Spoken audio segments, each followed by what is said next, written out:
We सी कि यहाँ पे भी हमें डायहाइब्रिड क्रॉस में अगेन डोमिनेंस दिखने मिल रहा है.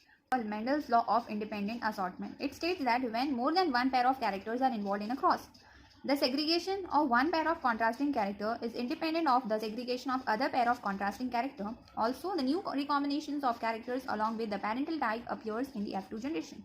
So ये डाइहाइब्रिड क्रॉस में देखा कि वहाँ पे राउंड एंड येलो जो था वो डोमिनेंट था, व्रिंकल्ड एंड ग्रीन जो थे वो रेसेसिव थे, पेरेंटल टाइप्स थे. But if you see in F2 कि वहाँ पे हमें पेरेंटल कैरेक्टर्स तो मिले ही, but उसमें भी we get some new recombinations which were formed between both of these parental characters.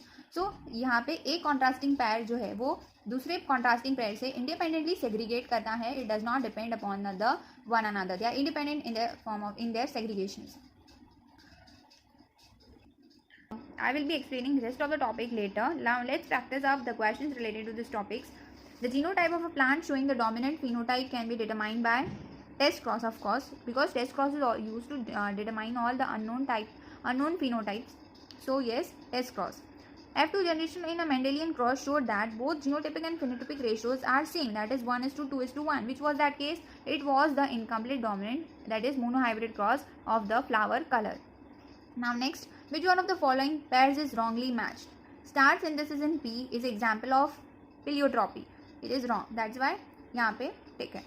Then a test cross between the tall plant results in offspring having few dwarf plants. What would be the genotype of the both the parent? So in this type of questions हमें cross बना के check करना होता है.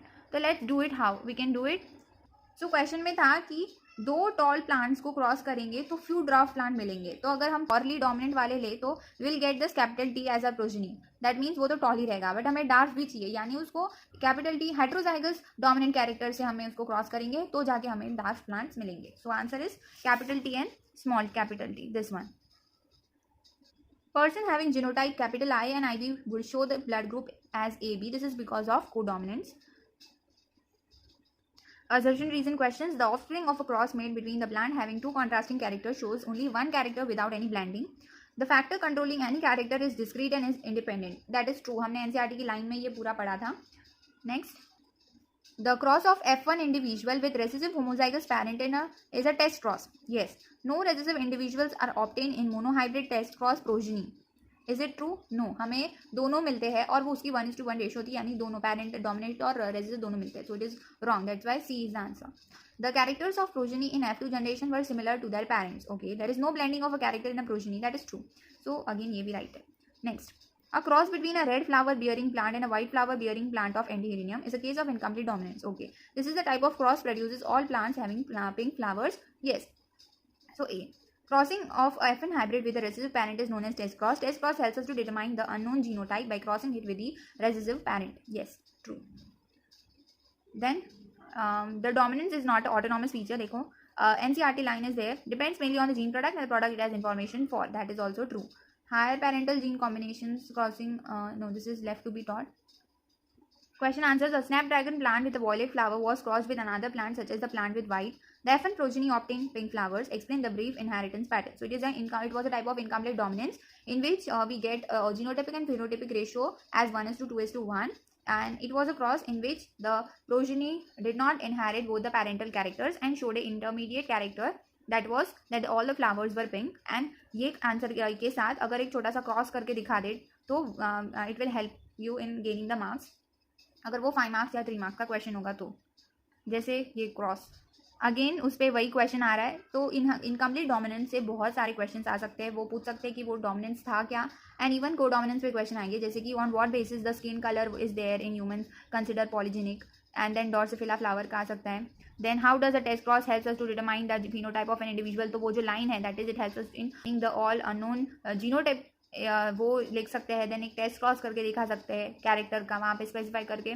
So it will help you in gaining marks. You can see this ABO blood group का पूछा है, वो जो लाइन है वो पूरी पूछ ली है, तो वो लिखेंगे तो भी मार्क्स मिलेंगे. देन मेंडल के जो 3 लॉज है वो भी पूछ सकते हैं. So you should be prepared with that also, that 3 lines that the characters are controlled by discrete units, the factors occurs in pair, and if we have homozygous gametes, so we have similar types of gamete, and if it is different heterozygous, so different kinds are there, and factors were later known as genes. And also we can write and differentiation आ सकता है between dominance incomplete and codominance, तो एक dominance के साथ उसके examples भी लिखेंगे तो मार्क्स मिल सकते हैं। देन ये अगर सिंपल क्रॉस भी शो कर दिया तो भी वी कैन गेट पूछी जाती है। Why the Mendel was not known at the time of his inventions, so वो भी आता है। डोमिनेंस के related you can see the 3 basic facts that were highlighted in Mendel's law of dominance, तो वो जो 3 लाइन्स थी वो आती है। अगेन जो 5 मार्क्स वाले ये डिफ्रेंशिएशन आएगा इनकम्प्लीट एंड को डोमिनेंस में, ये इट वाज फॉर 5 मार्क्स, सो ये भी इंपॉर्टेंट है। यहाँ पे पूरा एक्सप्लेन करना पड़ता है 5 मार्क्स के लिए डिटेल्ड, एंड जनरली वही आता है 5 मार्क्स के लिए। They can ask you Punnett square also of dihybrid cross, तो वो जो ट्रिक है वो यूज़ करके ये डायहाइब्रिड क्रॉस को फॉर्म कर सकते हैं। तो इतना नेसेसरी नहीं है कि वो इसी पैटर्न में हो, you can even make it simpler and short, but उसकी जो थिंग्स है जैसे कि यहाँ पे F1 एंड F2 सब मार्किंग्स है वो करेक्ट होनी चाहिए। एंड ऑल्सो नीट में भी बहुत सारे क्वेश्चन फॉर्म हो सकते हैं, तो वो मैं बाद में एक्सप्लेन करूँगी कैसे होगा।